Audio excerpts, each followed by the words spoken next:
Assalamualaikum warahmatullahi wabarakatuh. Salam sejahtera untuk kita semua. Shalom, Om Swastiastu, Namo Buddhaya, salam kebajikan, Rahayu.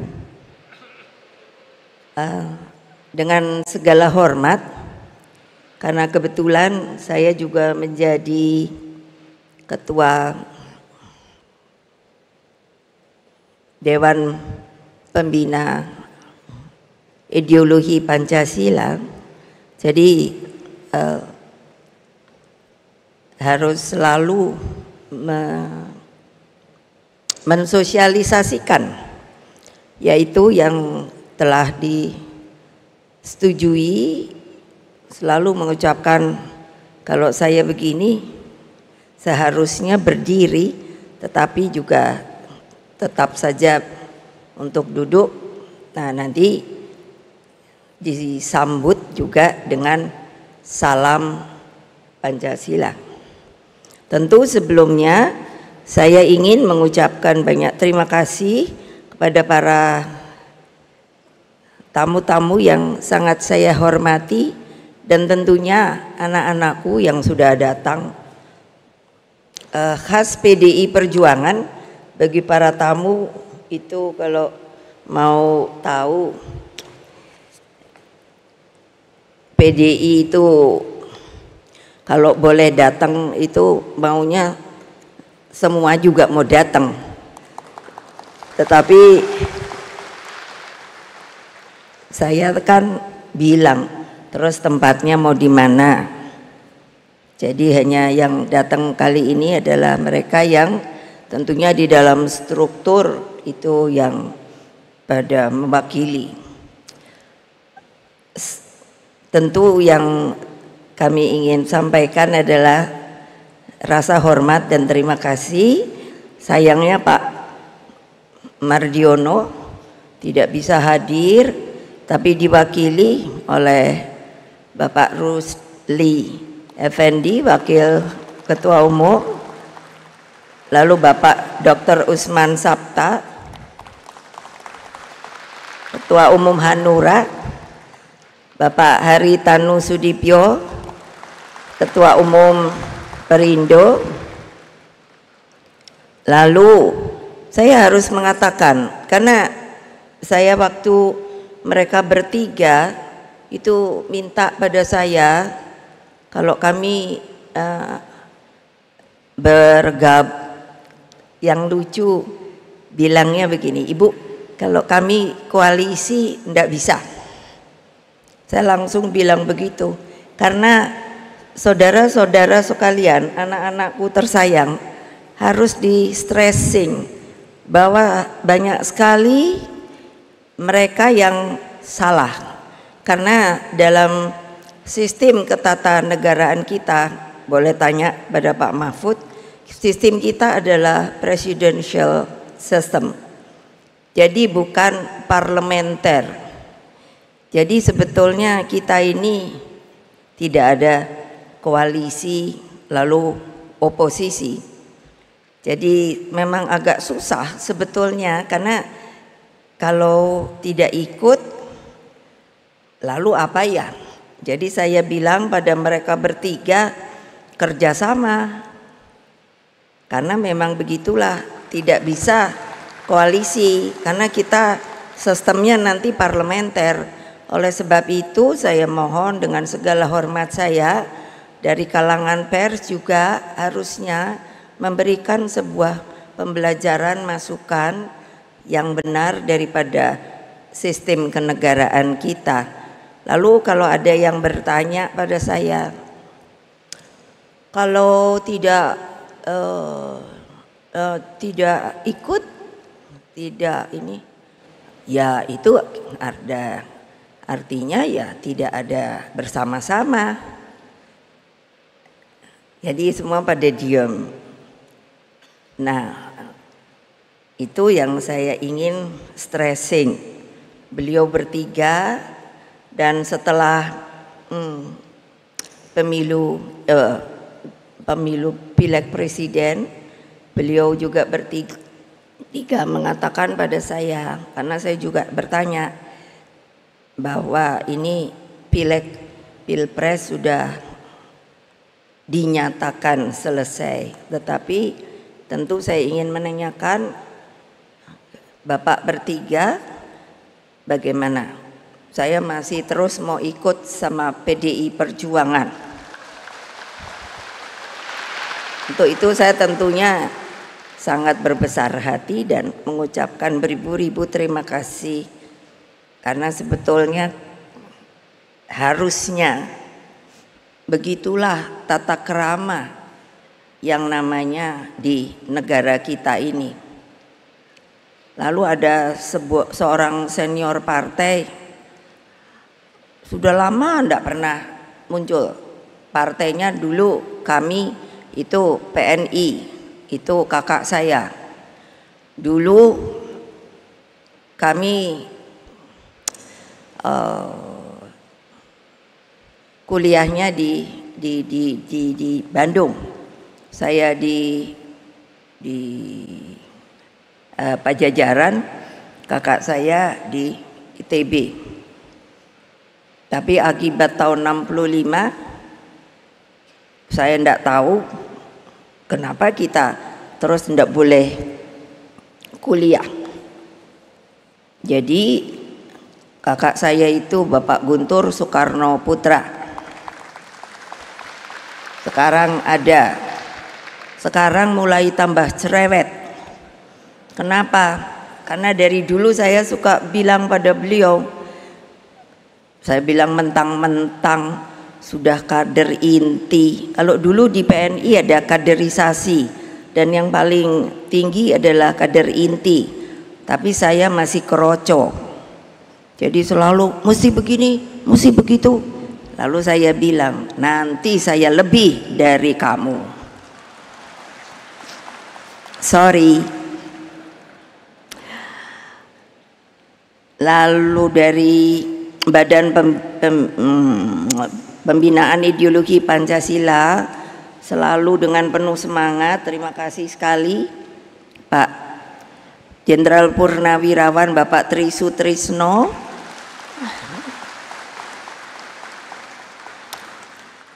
Ketutupan apa ya, mana ya? Oh, yang juga adalah Wakil Presiden RI ke-6. Mereka tamu-tamu saya undang, saya juga bertanya begini, monggo siapa yang mau datang, saya terima kasih sekali. Tapi kalau juga mungkin tidak mau datang, ya saya terima kasih sekali. Kenapa? Ya itu namanya kan keadilan, monggo saja. Kalau orang Jawa bilang monggo kerso. Ternyata Pak Tri selalu ngikut saya. Lalu ada ini pasti galak dulunya, Mayor Jenderal Purnawirawan Wisnu Bawo Tenayan. Ini orang Bali dan juga di BPIP. Karena kenapa saya bilang galak? Karena tadinya beliau di Kopassus. Saya ajak ke BPIP kok mau ya. Alhamdulillah. Lalu ada Romo Beni Susetio, ada ya? Di mana ya? Lalu Pak Darmansyah Jumala, ini dulu duta besar di Austria. Profesor Ermaya Suradinata dulu pernah jadi di STPDN. Lalu Pak John Piris, ya, salam Pancasila. Kepala BPIP Profesor Yudian Wahyudi dan Wakil Kepala BPIP Mbak Rima Agristina. Lalu ini saya panggilnya Opa. Dulu jadi ajudan bapak saya, yaitu Bapak Sidarto Danusubroto. Itu mau ulang tahun ke-83 ya, Hah? Hah? 88. Terus ada Pak Yan Farid, dulu juga jadi ketua umum P3. Sama P3 itu kan dulu waktu PDI itu suka bareng-bareng. Saya sedih sekali ini, kenapa kok P3 tidak bisa masuk? Tapi nggak usah khawatir Pak, nanti menang lagi kok.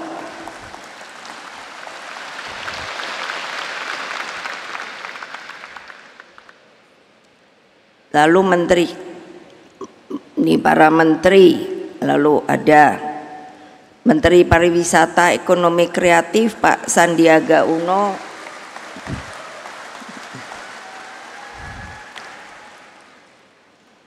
Teten Mas Duki, Menteri Koperasi dan Usaha Kecil Menengah, para menteri dan pejabat setingkat menteri dari PDI Perjuangan, ada Bapak Pramono Anung, Mbak Risma, Tri Risma Harini, Menteri Sosial, Profesor Yasona Laoli, Hukum, Ibu Bintang Puspayoga, Perempuan dan Anak, Pak Azwar Anas,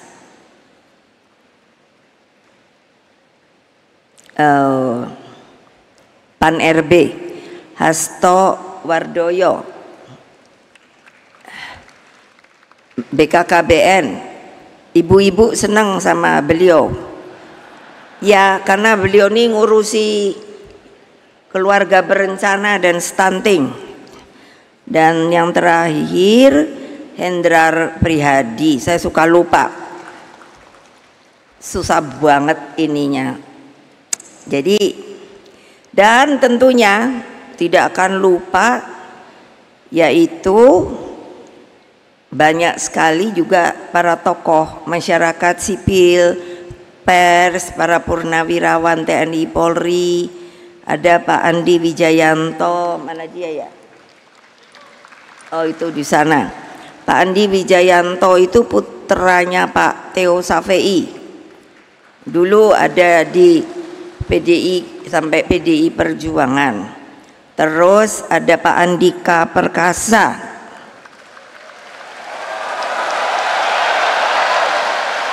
Wah, kok ternyata banyak fans ya, jadi agak curiga ya.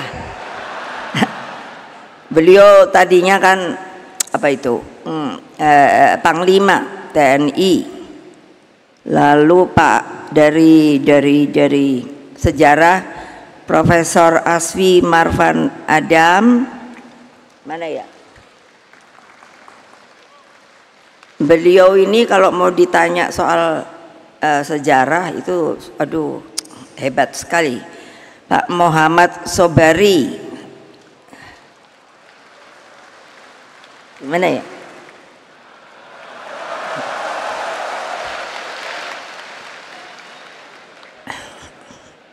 Udah ini saya bilang jangan kolusi ya. Sudah bolak-balik maunya ikut ke BPIP Pak Muhammad Sobari ini, tapi saya suka kalau beliau masuk karena orangnya sangat apa ya, matang dan tegas. Lalu Pak Rudi S. Kambri, Petrus Haryanto, dan aduh ini banyak sekali. Nah di ini mana ini? Terus kalau di kita ada Mbak Puan.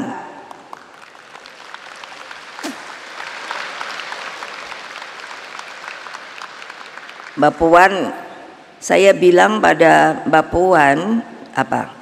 Sebagai ketua DPR, wah pergi ke luar negeri terus. Tapi itu kerja loh, bukannya jadi turis. Jadi saya kalau beliau pamit kemarin ikut di Bali, lalu kapan itu ke Meksiko.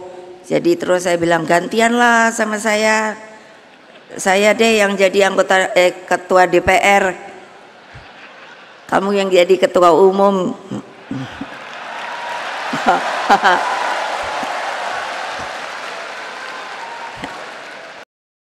Lo enak-enak aja, masa saya yang disuruh nongkrong di sini?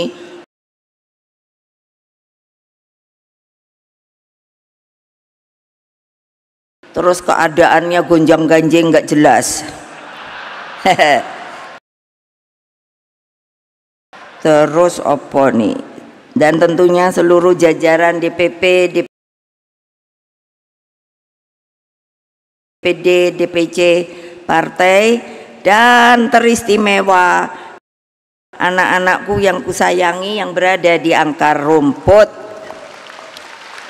Satgas Partai, PAC, ranting, anak ranting yang saya sangat-sangat cintai.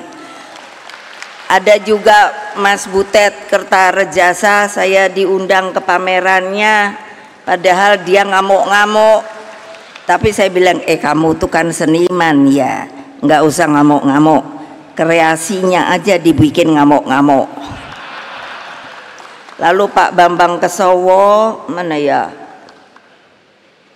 Mana? Nah itu Pak Bambang Kesowo dulu jadi sekretaris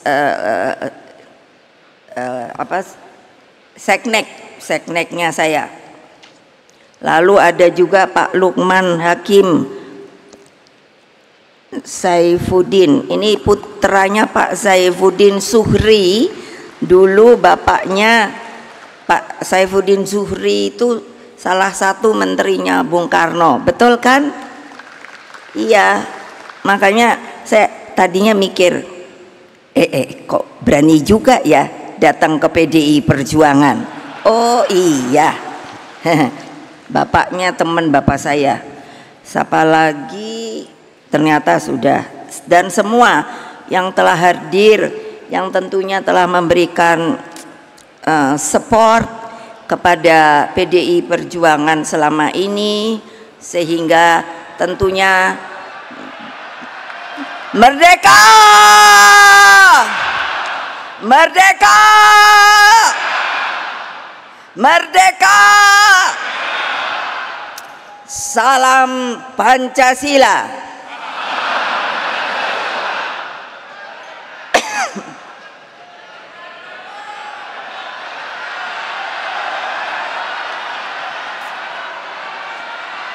Opo?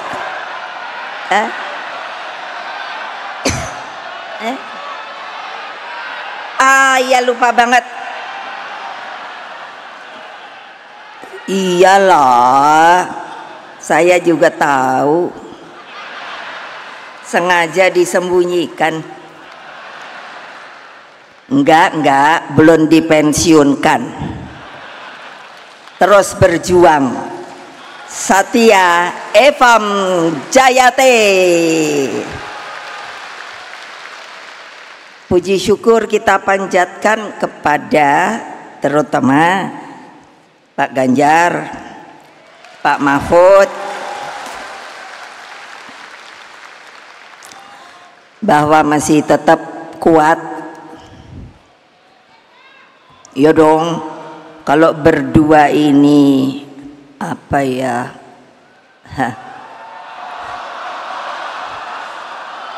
lemes ya, biar saya teriak-teriak ya gimana ya. Mudah-mudahan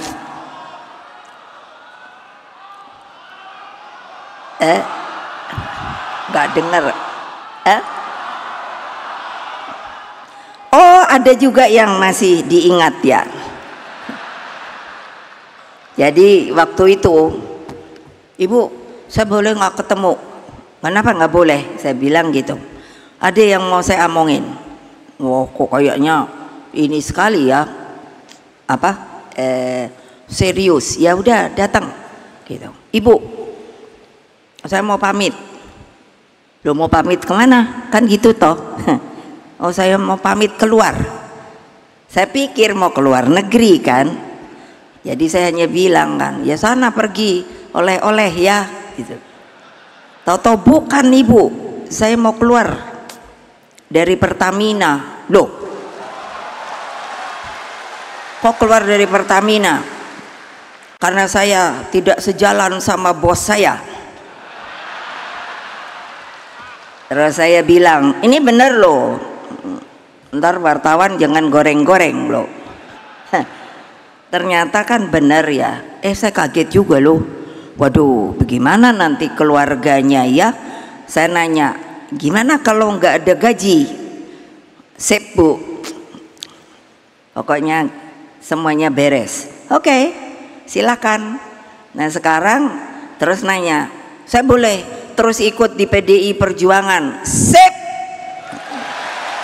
Keren nggak tuh? Makanya sebenarnya orang tuh mestinya senang sama PDI Perjuangan, tapi pada kenyataannya memang susah. Karena apa? Orang-orang yang berani di PDI Perjuangan tuh hanya orang yang mantap, tidak goyang-goyang, saudara-saudara. Saudara-saudara sekalian yang saya cintai, Rakernas kelima ini berlangsung di antara dua momentum historis yang sangat penting, yakni kebangkitan nasional dan lahirnya Pancasila. Kebangkitan nasional adalah daya inspiratif visioner tentang bagaimana paham kebangsaan tumbuh dan menggerakkan perjuangan kemerdekaan bangsa. Nah, tadi kan sudah dilihatkan bahwa loh, kok jangan lupa lah, kita ini ada sumbernya, yaitu Bung Karno. Suka tidak suka, kalau tidak dari mulut beliau, jangan pula saya dibilang, oh Ibu Mega itu anaknya. Loh ya iyalah, memangnya saya anak si Badu. Jadi apa? Kalau tidak ada proklamasi, nah gitu, mana mungkin kita bisa merdeka seperti sekarang ini. Makanya tadi ditunjukkan. Nah lu kok saya dengar loh, kok ada yang bilang bahwa Bung Karno itu milik rakyat loh, bukan milik sementara. Nggak tahu ya sementaranya panjang nggak? Loh saya bilang, loh iyalah milik rakyat Indonesia seluruhnya. Dari Bayek juga miliknya Bung Karno. Siapa yang bilang bukan? Sedangkan Pancasila lahir sebagai ideologi yang menyatukan.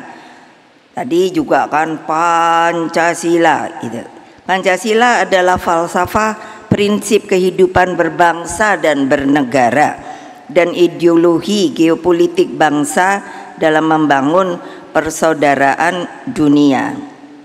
Saudara-saudara anggota kita di Rakernas yang saya cintai, begitu juga seluruh rakyat Indonesia dimanapun mereka berada. Rakernas 5 ini diawali dengan prosesi menyalakan api perjuangan nan tak kunjung padam. Karena begini, tadinya saya pikir ya, setelah sebetulnya belum selesai kan pileg pilpres itu, lah kok banyak orang menangis ya. Jadi bagaimana ya mengangkatnya kembali? Jadi saya bilang pada Pak Sekjen, sudah ingatkan aja, kita punya api perjuangan nan tak kunjung padam. Nah, api inilah yang menjadi sumber semangat dan cahaya terang di dalam menghadapi kegelapan demokrasi. Dengannya PDI Perjuangan terus memimpin pergerakan bangsa menuju cita-cita Indonesia Raya. Tadi juga kami perkenalkan kembali menyanyikan lagu Indonesia Raya 3 stansa. Kalau ternyata kalau kita mau meresapi luar biasa yang namanya Pak Wage Rudolf Supratman, bisa menguntaikan kata-kata yang mengimajinasikan bahwa Indonesia Raya itu seperti itu ternyata. Dengan api perjuangan ini kita sebagai partai pelopor selalu bersikap optimis karena besarnya kekuatan akar rumput yang menopang kita sebagai partai. Karena itulah selaku Ketua Umum Partai dan atas nama PDI Perjuangan, kami mengucapkan beribu-ribu terima kasih kepada seluruh rakyat Indonesia yang dengan penuh semangat dan kecintaannya selalu mendukung PDI Perjuangan hingga tetap berdiri tegak, tetap menjadi pemenang pemilu legislatif 3 kali berturut-turut.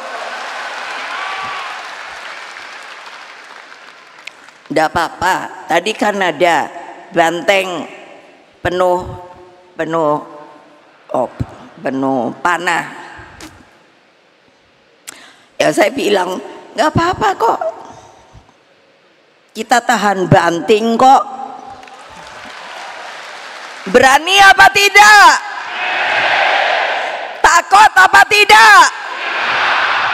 Berani apa tidak? Takut apa tidak?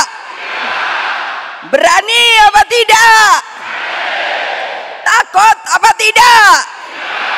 Nah gitu dong, berani. Nanti katanya saya Bu Mega provokator. Ya, saya sekarang provokator demi kebenaran dan keadilan. Naai, ngerti kan? Ngerti kan yang dimaksud? Ya udah. Kenapa toh? Kan saya suka, malah anak-anak saya sendiri bilang, kok Ibu Ketum sekarang berubah ya, tukang ngamuk aja. Enak aja. Kalau nggak diamukin, udah dipanahin melulu badannya, bantengnya, keok, tahu nggak? Makanya kalau Ibu marah tuh malah Ibu dicium-cium lah. Karena apa? Pasti menang. Nah perjuangan ini tidaklah mudah, sebab apa yang terjadi benar-benar sebagai menurut saya badai anomali. Anomali itu tidak bisa diprediksi, bisa terjadi seperti begitu saja, meledak begitu, dang gitu. Nah akibat apa? Kecurangan secara struktur, sistematis dan masif yang disebut TSM. Kan pada diem tau, kok kayak nggak berani. Bener ada apa tidak? Bener ada apa tidak? Ayo, TSM ini ada apa tidak? Ya memang ada, saya tahu kok. Kan semuanya pada mengatakan sepertinya tidak. Oh tidak, seperti KPU-nya bilang, oh itu kan jujur, jurdil, jujur adil, luber, langsung umum, bebas, rahasia. Loh, padahal tuh KPU lu yang ngomong. Hadirin sekalian, reformasi itu lahir sebagai koreksi menyeluruh pada waktu itu terhadap watak pemerintahan otoriter untuk mewujudkan sebuah negara hukum yang demokratis. Dalam proses ini, partai politik, pers, supremasi hukum, sistem meritokrasi, dan pemilu yang jurdil harus hadir dalam sebagai satu ekosistem demokrasi. Dalam masa kepemimpinan saya sebagai Presiden kelima Republik Indonesia, reformasi telah memisahkan TNI dan Polri. Kedua lembaga negara ini dituntut profesional, melepaskan dirinya dari dwi fungsi ABRI dan bersikap netral dalam setiap pesta demokrasi.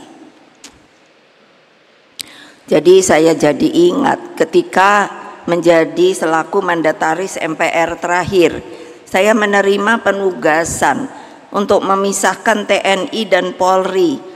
Pada waktu itu suasana kebatinan saat itu berangkat dari kenyataan bagaimana namanya waktu itu Angkatan Bersenjata Republik Indonesia selama Orde Baru digunakan sebagai mesin politik melalui fungsi sosial politiknya. Pemisahan ini jangan lupa loh, ini keputusan MPR loh, tab MPR-nya ada, dilakukan sebagai kehendak rakyat. Dalam proses itu saya berharap agar TNI dan Polri dapat belajar dari para seniornya. Jadi bukan mau sombong, mau keren. Saya ini memang benar anak presiden. Jadi saya kenal Pak Jenderal Sudirman. Beliau orangnya sederhana banget, pakai pici. Padahal beliau kan sebenarnya guru loh, tapi diangkat oleh Bung Karno pada waktu itu menjadi Panglima Besar Jenderal Sudirman. Ada namanya Pak Urip Sumoharjo, Pak Gatot Subroto, dan lain-lain. 7 pahlawan revolusi, begitu loh. Menurut saya mereka orang yang punya karakter. Jadi saya kan suka lihat gitu. Saya apa ya yang setelah merdeka ini yang namanya TNI dan lain sebagainya. Makanya tadi ada Pak Andika. Nah itu saya suka bilang, saya panggilnya Dik gitu. Dik, yang namanya TNI ki ngopo kok kayak gini ya? Gimana sih? Ya nanti dah kita ngomong. Lalu Polri ada sumber keteladanan dari Pak Jenderal Hugeng. Pak Hugeng itu hidupnya sederhana, dia sahabat saya. Betul, rumahnya itu di jalan, sekarang ganti nama, dulu apa ya namanya? Jalan apa itu? Siapa yang tahu ya? Ya betul, Jalan Madura. Sekarang jalan apa ya, lupa saya. Saya sering ke rumahnya karena apa? Putrinya sahabat saya. Jadi seneng ngobrol dan lain sebagainya. Terus kenal sama ibunya. Beliau senengnya kan nyanyi Hawaiian. Terus sangat-sangat menurut saya, kapan polisi bisa seperti Pak Hugeng lagi ya? Betul. Nah, yang saya kaget adalah ketika beliau meninggal. Jadi dengar dari putrinya, mereka pindah ke daerah selatan ya. Itu rumahnya itu rupanya masih milik polisi tadinya, rumahnya loh, yang di Jalan Madura itu. Yang lucunya, waktu saya tinggal di rumah ibu saya itu di Kebayoran, Jalan Sriwijaya, kalau saya mau ke Jakarta itu suka berpapasan dengan Om Hugeng, saya panggil, itu pakaian lengkap polisi, jenderal, bintang, terus apa coba, naik sepeda. Saya kan jadi berhenti ya, Om ngapain kok mau ke kantor, kan kantornya di Jalan Trunojoyo. Om ngapain kok naik sepeda, orang pakaian jenderal nanti diomongin orang loh. Ini namanya jenderal merakyat. Oh gitu ya, iya benar. Nanti dia kalau ketemu masih ada becak, ntar kalau ada tukang becak berhenti deh, saya liatin aja gitu. Terus saya juga bertanya lagi, kapan ya polisi sekarang ini itu tidak mengintimidasi rakyatnya sedikit-sedikit.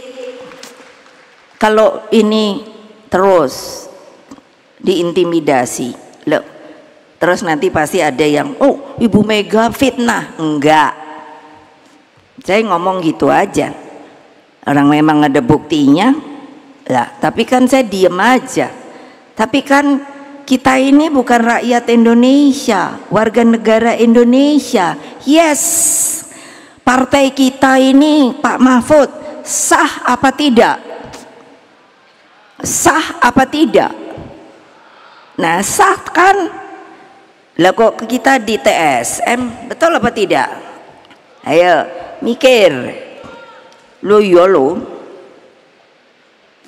Jadi kan ini gonjang-ganjingnya ya anomali, no?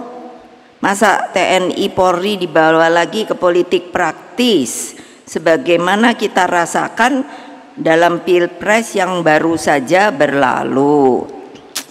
Saya tuh sedihnya ya gitu, kok saya ini presiden ketika pemilu langsung pertama lo bertanggung jawab berhasil lo. Lo iya lo kok sekarang pemilunya langsung tapi kok jadi abu-abu gitu, sudah direkayasa gitu. Kurang apa lo? Semuanya berkata civil society, ahli hukum dan lain sebagainya. Kok sepertinya nggak ada yang akan bilang oh ya betul, bukan begitu seharusnya. KPU-nya juga diam, Bawaslu-nya nggak ada suara. Jadi kan saya mikir, masa saya ndak boleh bersuara? Saya boleh dong bersuara. Katanya kita ini negara demokrasi, menjalankan demokratisasi. Untuk apa ada reformasi? Kalau reformasi sekarang menurut saya kok sepertinya hilang atau dalam sekejap. Dulu reformasi kan menempatkan nepotisme, kolusi dan korupsi itu sebagai musuh bersama. Dan oleh sebab itu lahirlah Komisi Pemberantasan Korupsi. Itu juga saya loh yang buat. Heran loh, yang barang bagus-bagus tapi sekarang dipergunakannya menjadi tidak bagus. Kenapa ya? Itu kesalahan siapa ya? Nah begitu loh, makanya aduh nih Mahkamah Konstitusi juga sama. Kenapa? Bisa diintervensi oleh kekuasaan. Nampak jelas melalui keputusan terhadap perkara nomor 90 yang menimbulkan begitu banyak antipati. Ambisi kekuasaan, sukses mematikan etika, moral, dan hati nurani hingga tumpang tindih kewenangannya dalam demokrasi yang sehat, terlebih dalam sistem politik dalam sebuah negara kesatuan yang berbentuk republik. Seharusnya hanya ada satu lembaga di tingkat nasional yang memiliki fungsi legislasi. Dengan demikian, setiap penambahan materi muatan dalam suatu undang-undang harus lahir melalui proses legislasi di DPR RI, bukan melalui judicial review di MK sebagaimana terjadi akhir-akhir ini. Ini ketua umum partai loh yang ngomong, bukannya Ibu Mega secara pribadi loh. Dalam kaitan ini MK hanya memiliki kewenangan menguji dan memutuskan apakah suatu undang-undang sesuai atau bertentangan dengan konstitusi. MK itu ya saya yang mendirikan loh. Coba bayangkan, kok barang yang saya bikin itu digunakan tapi tidak dengan makin baik. Waktu saya presiden tuh banyak loh. Nanti kalau saya beberin semua, nanti ada yang bilang, oh Ibu Mega sombong banget. Enggak. Sampai waktu saya mendirikan, saya sangat ingat, saya minta dicarikan tempatnya. Wah, tahu-tahu mau enggak tahu di daerah mana. Saya bilang enggak, Ini sebuah mahkamah konstitusi yang harus berwibawa. Hakim-hakimnya mesti punya karakter kenegarawanan sehingga dapat mengayomi seluruh hak-hak rakyat yang ada di dalam kedaulatan rakyat kita di yang namanya di negara kesatuan Republik Indonesia. Coba, makanya sampai saya cari-cari, akhirnya dapat keren tempatnya, yaitu yang saya bilang masuk di dalam ring 1 istana. Apa artinya? Dia adalah tempat yang harus dijaga. Ring 1 istana itu saya tahu adalah tempat-tempat yang memang harus dijaga. Artinya supaya apa? Dia berwibawa, nggak gampang-gampang. Ini yang salah siapa ayo? Ayo.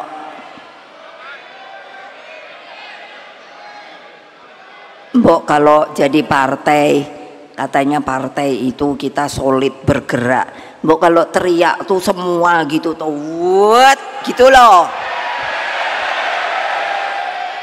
Kok kayaknya masih selalu goyang. Ya kalau siapa yang goyang udah deh, nggak usah jadi PDI Perjuangan dah. Lo betul loh.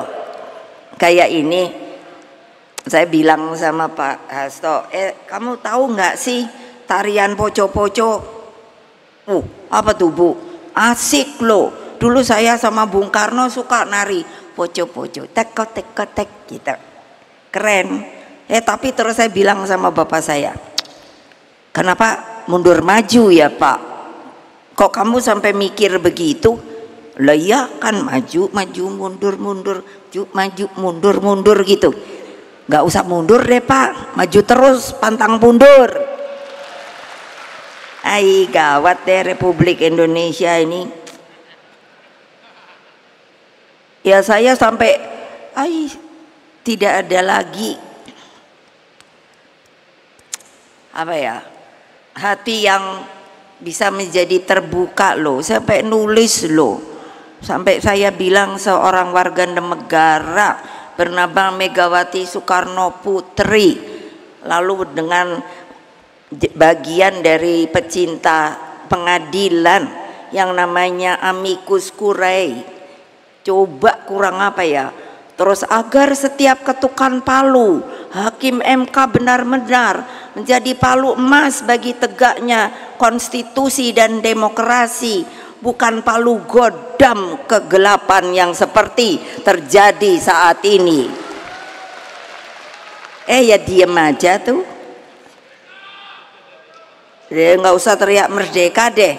Sekarang mikirnya piye gini loh, supaya nggak kejadian gini lagi gitu loh. Ini nanti istilahnya itu bisa jadi replikasi apa?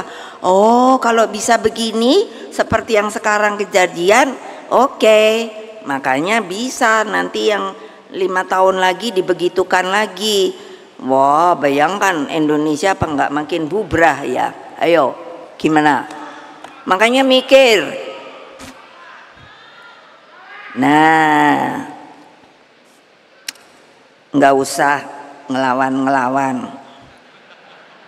Aku suka bilang juga sama Pak, juga aku seneng kan namanya sekjen, bukannya Hastonya yang suruh datang tiap 2 hari sekali loh, lapor ke ketua umum gitu, galak aku. Terus aku cuman bilang gini, anak-anak iki lho semangat gede tapi orang mikir tok, bolak-balik lawan. Lah yang sebelah sono ada bedile lho.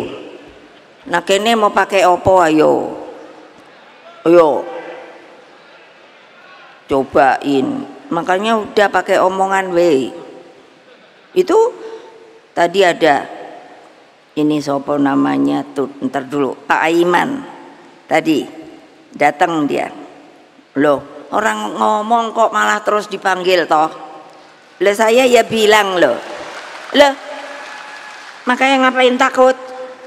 Nah, saya bilang kok ini sama Pak Lauli, Menko Kumham, kebetulan dari PDI Perjuangan.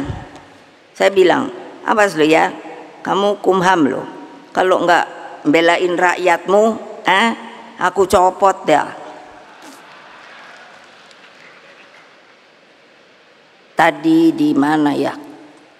Di koran. Sekarang jadinya hukum tuh jadi apa ya? Nah, itu yang siapa yang menjawab? Pemilu ini sering dinyatakan sebagai pemilu loh paling buruk dalam sejarah demokrasi loh. Pernyataan ini banyak disuarakan oleh para akademisi, para tokoh masyarakat sipil, guru besar, hingga seniman, budayawan. Namun hal yang begitu menyedihkan saya adalah terjadinya pengingkaran terhadap hak kedaulatan rakyat itu sendiri. Makanya saya tadi nanya, PDI Perjuangan itu sah apa tidak? Ya Pak Mahfud aja yang ahli hukum bilang sah. Lah orang daftar ke KPU diterima terus sah, boleh tekan tuk, boleh mengikuti pemilu. Lah kok kene sing dikuyo-kuyo. Hal ini dibuktikan melalui praktek penyalahgunaan kekuasaan dengan menggunakan sumber daya negara demi kepentingan elektoral. Intimidasi hukum terjadi atas nama kekuasaan. Berbagai kerusakan demokrasi inilah yang disoroti oleh Profesor Arif Hidayat, Profesor Zaldi Isra, dan Profesor Eni Nurbaningsih melalui dissenting opinion mereka. Saya senang banget masih ada yang berani menyampaikan dissenting opinion, jadi berbeda. Ini baru pertama kalinya loh terjadi dalam sejarah sengketa Pilpres. Lah sekarang kok MK-nya dikutik-kutik. Itu loh. Ayo semuanya pada mikir deh. Dengan realitas tersebut menjadi perenungan kita bersama. Bukankah ketika gagasan pemilu presiden dilaksanakan secara langsung, seluruh asumsi yang ada saat itu berangkat dari hipotesis bahwa kecurangan yang sifatnya terstruktur, sistematis dan masif mestinya tidak akan mungkin terjadi. Namun seluruh asumsi tersebut ternyata terbukti itu bisa dijungkir balikan. Itulah yang saya sebut kondisinya anomali. Orang nanti bisa saja berkata begini, kenapa kok hanya ibu sendiri sih yang repot ngomong-ngomong begini? Kenapa partai lain tidak? Ya, saya bilang, oh itu bukan urusan saya, tapi saya sebagai seorang warga negara yang mempunyai hak. Makanya saya tadi nanya, apakah ada hak? Ada. Saya termasuk yang warga negara yang berada di dalam kedaulatan rakyat tadi. Nah, dengan demikian mau diapakan sekarang? Karena kita adalah organisasi partai politik. Organisasi partai politik itu beda dengan organisasi lainnya yang seharusnya memberikan pembelajaran, pengetahuan. Makanya kalau saya marah, kamu harus turun ke bawah, bertemu dengan akar rumput, bonding dengan dia, mengajarkan hak-hak dia, lalu kamu harus melihatkan kepada dia apa artinya kekuasaan di tangan rakyat itu. Makanya lah kok pada diem ya saya ngomong aja dah sebagai warga bangsa kalau ini karena apa, saya nggak terima bagian daripada warga negara Indonesia yang berada di dalam sebuah organisasi politik yang bernama Partai Demokrasi Indonesia Perjuangan. Mengapa dibedakan dengan lainnya? Sepertinya kita ini orang yang bukan warga negara Indonesia dibuat dengan cara-cara sistematis, terukur dan masif untuk bisa hanya sebenarnya secara prosedural dan formal. Kekalahan ini untuk dibuktikan bahwa ini adalah telah dipergunakan sebagai hak rakyat yang tapi sebenarnya salah, 1000% salah, karena tidak dijalankan secara jujur dan adil, saudara-saudara. Lah kenapa sih mbok biarin aja gitu loh, ya tanding wae ngono lho, kok pakai aduh. Kalau saya lihatnya gila deh. Orang waktu apa tuh saya sampai aduh, gue bilang siapa ya ibu yang kebawa itu loh, yang waktu demo apa tuh depan DPR kalau nggak salah, sampai masuk rumah sakit tuh loh, sopo yo lo kok kayak gitu sih lo, pakai opo itu. Saya sampai nanya sama polisi, itu mobil polisi itu apa yang pakai semprot-semprot itu loh. Saya tahu tapi nggak tahu namanya, apa itu namanya? Hah? Water cannon. Lalu saya protes sama polisi, nggak boleh. Lalu saya bilang, apakah tidak boleh hak demonstrasi? Hah? Lalu apa alasannya? Dan dia seorang perempuan loh, sampai digotong ke rumah sakit. Saya kan dapat fotonya, tak. Lalu kok kita kayaknya, aduh nggak usah takut deh sama polisi. Polisi juga orang, punya istri, punya keluarga. Iyalah, orang saya juga yang misahin dia. Aduh gawat deh. Gimana sih? Kok gitu aja takut loh. Saya dipanggil polisi 3 kali loh. Saya kan udah bolak-balik ngomong, lo kok sekarang kayaknya diem loh. Saya ketawa sendiri. Ini yang salah benernya polisinya atau kitanya nih, sampai takut mau polisi doang. Jadi kan nih kebalik-balik kan republik ini. Coba tahu yang ayo, saya mau nanya, ini ada Mbak Puan, yang jadikan polisi itu sopo? Keputusannya ada di mana? Ayo, nggak ada yang tahu. Tuh ada jauh di mana tuh ngomong DPR. Loh iya loh, DPR itu apa toh? Dewan Perwakilan Rakyat loh. Loh kok kayaknya terus udah gitu, Dewan Perwakilan Rakyat Republik Indonesia. Kok udah gitu bagiannya bolak-balik. Sampai saya tuh mikir loh, ini mau diapain sih republik ini gitu loh. Kalau nggak ada yang cocok sama saya juga nggak apa-apa. Terus rakyatku yang kucintai, coba berpikir secara jernih, arif, bijaksana.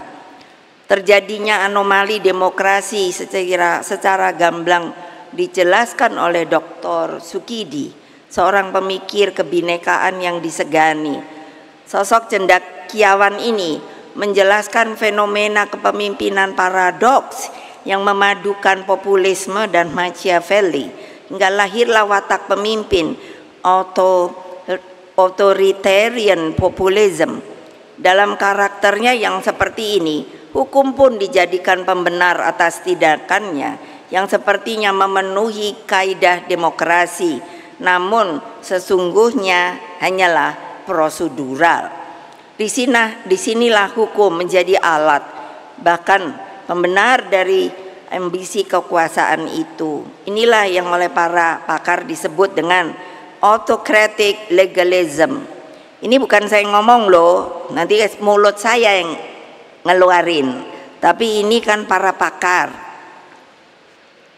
Lah bayangkan dong, pakai revisi undang-undang MK yang menurut saya prosedurnya saja tidak benar. Tiba-tiba masa reses, saya sendiri sampai bertanya pada, tadi ada Pak Utut mana ya?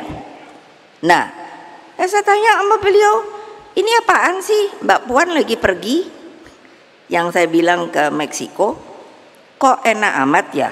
Belum lagi ada pelanggaran produk jurnalistik, investigasi dalam undang-undang penyiaran. Loh, untuk apa ada media? Makanya saya selalu mengatakan, kamu tuh ada dewan pers loh. Lalu harus mengikuti yang namanya kode etik jurnalistik. Lah kok nggak boleh ya kalau ada investigasinya? Loh, itu kan artinya pers itu kan apa sih? Menurut saya dia benar-benar turun ke bawah loh. Saya banyak temen dulu kan waktu PDI, wah saya mah pers itu suka makan lesehan itu kalau di Kebayoran tuh apa yo, deket opo yo, dulu ada lesehan ini loh, nasi opo itu ya, nasi uduk enak banget sama wartawan udah muda. Terus kan saya ajari, kamu kalau ini jadi pers yang betul, menghadapi berbagai anomali demokrasi tersebut, tentu pilihannya bukanlah dengan mencabut hak rakyat dan mengembalikannya ke dalam tangan MPR RI. Pilihan yang lebih bijak adalah percaya pada adagium Vox Populi Vox Dei, bahwa suara rakyat adalah suara Tuhan, bahwa suara rakyat adalah suara Allah Subhanahu wa Ta'ala. Adagium ini juga diyakini bekerja dalam peribahasa, siapa menabur angin akan menuai badai. Ataupun, nah ini seperti yang Mas Butet judulnya, ekspresi milik gendong lali, yang menjadi Butet perenungan sosok seniman Butet Kartarejasa. Apa sih saya pidato ini terhadap keseluruhan apa yang terjadi? PDI Perjuangan diajarkan oleh sejarah untuk percaya pada Satyam Eva Jayate, bahwa kebenaran apapun juga, kapanpun juga pasti akan menang. Inilah tema sentral Rakernas kelima PDI Perjuangan. Hadirin sekalian, mungkin dipikir ibu tuh apa sih pakaian Sanskrit.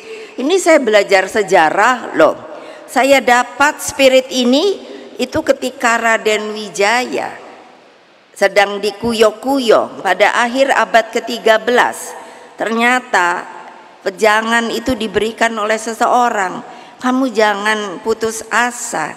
Bung Karno mengajarkan kepada kita bahwa kita harus punya yang namanya kesabaran revolusioner, bahwa kita terus bergerak, solid bergerak, terus maju terus, tidak pantang mundur. Untuk apa? Mencapai kemenangan. Untuk apa? Supaya rakyat bisa menjadi benar-benar mempunyai kedaulatan rakyatnya. Itulah tugas dari partai kita, PDI Perjuangan, saudara-saudara.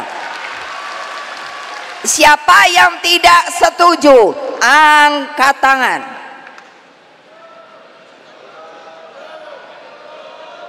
Kan selalu separoh-separoh. Siapa yang tidak setuju, angkat tangan. Apa artinya? Kalau nggak setuju, sebagai ketua umum di sini saya mengatakan, keluar kamu.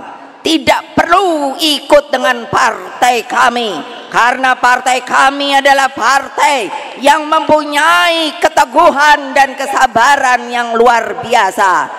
Siapa yang nggak mau ngikut? Ya iyalah, udahlah, nggak usah zona nyaman melulu.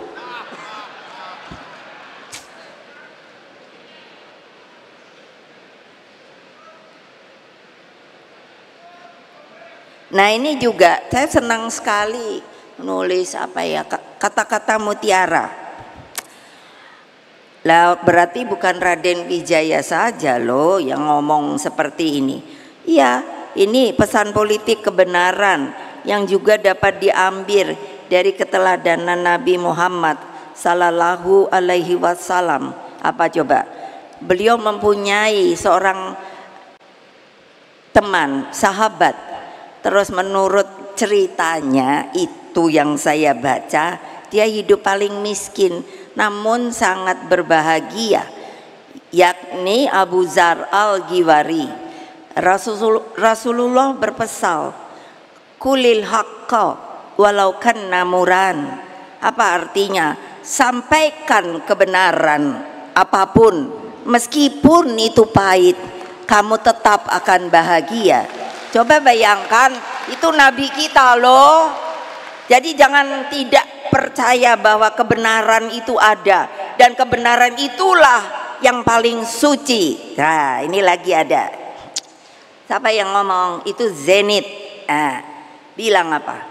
Kebenaran itu pasti suci di atas segalanya. Wah, saya senangnya banget. Aduh. Apa yang saya omongkan pasti benar. Jadi mereka itu yang gak keruan-keruan itu pasti akan nanti terbakar oleh kebenaran yang nanti ada dari api Merapen yang kita ambil untuk menunjukkan bahwa ada api abadi yang membawa kebenaran, bahwa yang tidak benar itu akan terbakar. Keren kan? Keren. Iya, karena nggak ada yang berani ngomong kayak gini. Ya udah, mulutnya ibu aja yang ngomong. Alah iyalah. Nah gini, Siddhartha Gautama, ada 3 hal yang tidak bisa disembunyikan. Keren deh. Apa? Matahari, bulan, dan kebenaran. Aduh, seneng banget aku dengerin kayak gini-gini. Jadi kebenaran dalam politik inilah jalan terhormat yang kita pilih. Kita tidak pernah bergeser dalam keyakinan ideologis, termasuk keteguhan dalam menjaga konstitusi. Meski tubuh banteng moncong putih ini terluka di sana sini, tapi aumannya, gerangannya tetap terdengar ke seluruh Indonesia. Merdeka! Lihat kan ya, keren nggak? Ada aja. Makanya kalau udah nggak mau ikut PDI Perjuangan, out. Lo iya lo, kita nih tahan banteng, tahan banting. Kenapa? Karena itu mereka tuh rakyat itu dari dulu sampai sekarang. Bu, kalau saya waktu anggota DPR, Bu, kapan ya Bu? Kan di Jawa Tengah. Jadi saya juga bisa bahasa Jawa kan. Bu, kapan Bu? Gusti Allah niku maringi Ratu Adil nggih. Lah nopo Pak? Ratu Adil tuh orang yang betul ngayomi, memberikan keadilan kesejahteraan bagi mereka. Nah, jadi apa? Lah saya bilang, iku percaya apa ora? Karo Gusti Allah. Inggih. Lah, tapi kok enggak datang-datang ya? Ora. Engko teko. Yakin? Nggih. Yakin? Nggih. Yakin? Nggih. Hakul yakin. Hakul yakin. Wah, dia tepuk tangan coba. Gila dah. Itu kalau turun ke bawah, tahu nggak? Kalau ke akar rumput, siapa yang nggak turun ke bawah? Angkat tangan. Nah, semuanya pasti nggak berani. Padahal ibu tahu siapa yang nggak turun ke bawah. Udah bilang sama Hasto, ini mestinya yang nggak turun ke bawah ini pecatin aja toh. Masih banyak mereka yang mau ikut sama PDI Perjuangan. Aduh. Nah ini lagi, ini bayangin Pak Dr. Sindunata, aku baca aja, hebat banget. Ia hanya mau orang mengerti. Harapannya adalah matahari dan jagonya adalah penderitaannya sendiri. Ia percaya ratu adilnya tak lain hanyalah manunggalnya penderitaan dan harapan. Laksana manunggaling kawula lan Gusti. Mereka wong cilik itu bukanlah kalah. Mereka hanya menitipkan rahasia penderitaan, tempat tersimpannya harapan akan masa depan di negeri yang indah, yang gemah, loh jinawi Indonesia Raya yang kita cintai. Tidak yakin akan hal itu, tidak yakin akan hal itu hanya karena manusia-manusianya sudah mulai lupa diri. Ayo, siapa yang mau insaf? Siapa yang mau insaf?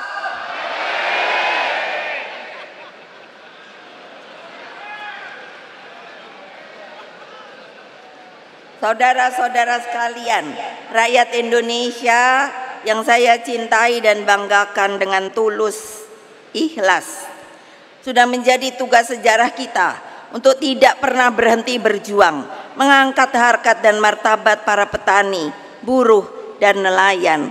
Ini bukan hanya slogan, namun benar-benar menjadi basis keperpihakan partai. Saudara-saudara tahu enggak sih bahwa apa?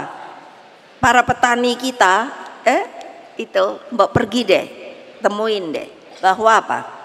Mereka itu sekarang karena nggak merasa anak-anak mudanya tidak bisa memberi harapan kehidupan, maka nggak ada loh, mulai berkurang yang mau jadi petani. Yang ada adalah tua-tua. Lalu bagaimana kalau nggak ada makanan? Karena nggak ada yang mau membuat, yaitu pertanian dan lain sebagainya. Apa mau impor terus? Padahal importnya juga, negara pengimportnya itu bukannya juga nanti mikir, wah nanti kalau kekurangan gimana dong, gitu loh. Namun pengalaman juga mengajarkan bahwa sebagai partai politik kita tidak bisa luput dari kekurangan, terlebih ketika kita berada di pusat kekuasaan. 9 tahun telah dilalui dengan berbagai dinamika politik. Begitu banyak tarik-menarik kepentingan terjadi. Bahkan jabatan menteri pun yang ibu dengar nih sekarang ini sudah mulai wah pada rebutan deh.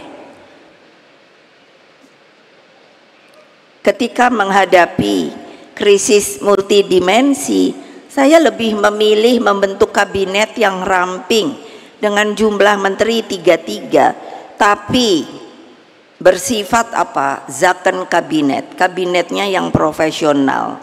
Jadi benar, the right man in the right place.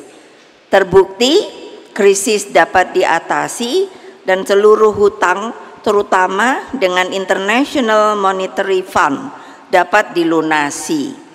Pertanyaan saya, ayo mikir, utang kita ini gimana cara bayarnya? Ayo mikir, mikir loh, jangan enak-enakan tidur loh. Ayo ibu-ibu itu, kayak apa kalau terjadi? Gimana? Ya silakan.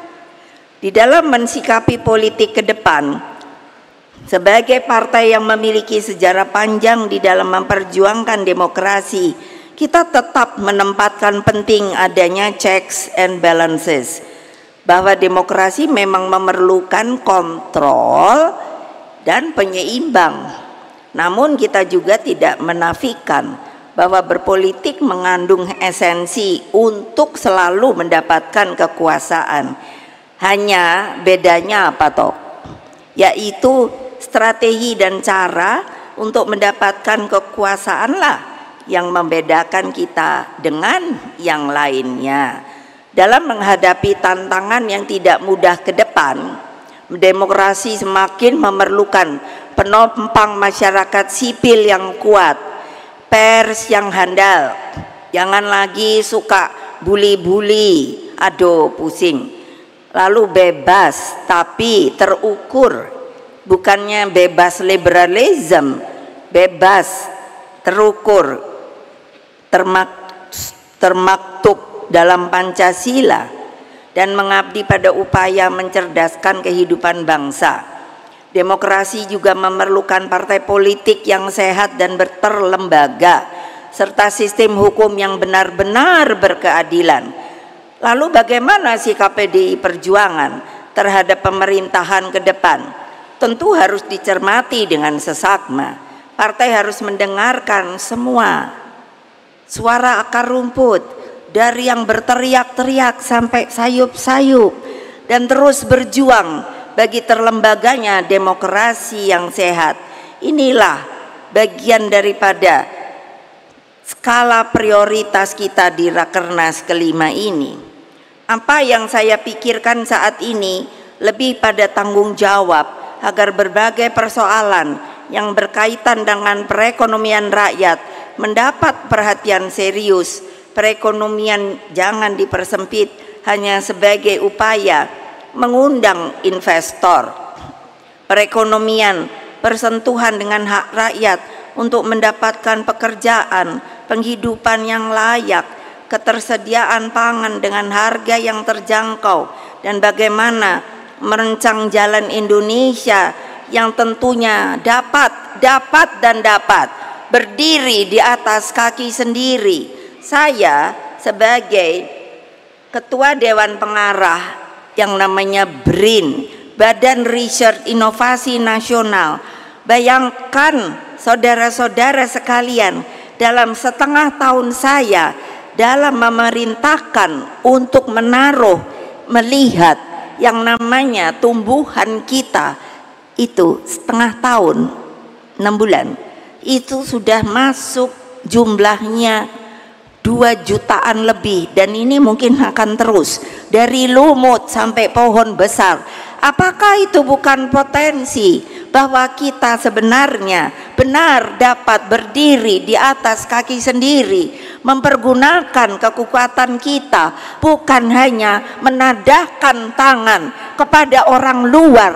Bukannya saya anti investor, tidak, tetapi kerjakan dulu yang ada di dalam negeri, baru kalau sekiranya kita tidak bisa, maka kita dengan harga diri dan terhormat meminta untuk teman-teman kita yang berada di dunia luar. Itu namanya apa? Kehormatan sebagai sebuah bangsa, saudara-saudara. Toh ini enggak. Apa sih bisa berdirinya tuh? Berdiri di atas kaki sendiri. Sudah saya bisa lihat kedaulatan pangan, energi, kesehatan, apalagi keuangan, hingga pendidikan yang mendorong loncatan kemajuan karena penguasaan pada ilmu, pengetahuan, teknologi, dan kehandalan riset dan inovasi. Urusan pendidikan sekarang, saya aja ngelihat korannya aja pusing. Kenapa sih? Nggak ada hitungan bahwa kalau untuk anak-anak yang tidak berpunya, negara itu harus membiayai. Kenapa sih kok kayak enggak ada? Semuanya dimahalkan. Anak-anak kita yang akan menggantikan kita, terjadi regenerasi. Mengapa saya selalu marah untuk PDI Perjuangan menjadi partai pelopor? Karena saya berkeinginan sepanjang Indonesia Raya ini ada, yang telah diserahkan oleh para pendiri bangsa kepada kita, kita pun Partai Demokrasi Indonesia Perjuangan akan tetap ada untuk bisa juga abadi seperti negara Republik Indonesia yang kita cintai. Masa nggak terbakar ya? Kalau ngomong kayak gini nih, kayaknya hanya ala ibu ngomong begitu doang. Nggak ada namanya gerak di dalam jiwa kita bahwa itulah sebetulnya anugerah dari Allah Subhanahu wa Ta'ala, bahwa kita telah menjadi insan manusia warga negara dari sebuah negara terjajah menjadi negara yang merdeka dan berdaulat. Kok sekarang keadaannya baru mau 79 tahun merdeka, keadaannya baru yang namanya reformasi aja. Apakah harus ada reformasi? Ayo jawab ya. Gimana sih, apa sih yang kalian pikirkan? Gitu loh. Jadi apa? Menghadapi tantangan perekonomian tersebut, Rakernas 4 partai harus menjadi suluh perjalanan bangsa. Partai harus menyiapkan agenda strategis masa depan.